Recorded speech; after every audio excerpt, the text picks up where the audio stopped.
Buka kitab ini karangan Hujjatul Islam Imamul Ghazali dalam bab makanan, ketika dia membahas adab makan, di situ dia tulis salah satu hadis Nabi, siapa yang makan garam sebelum memakan makanannya dan setelah makan makanannya dia makan garam, maka Allah akan menganugerahkan kecerdasan sebagaimana kecerdasannya Nabiullah Ibrahim alaihissalam.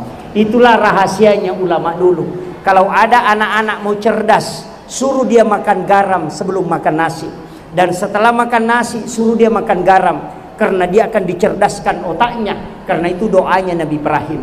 Yang kedua, saya temukan dalam buku hadis-hadis Nabi dalam tinjauan sains, ternyata terbukti siapa yang makan garam sebelum makan nasi atau makan makanannya, maka dia tidak akan pernah kena keracunan makanan.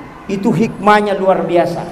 Yang paling mantap, yang paling bagus, ternyata disebut dalam kitab Kansun Najah wa Surur, siapa yang makan garam sebelum makan makanannya dan setelah itu dia makan garam lagi sedikit, maka dia tidak akan pernah lama syahwat ketika dia melakukan itu.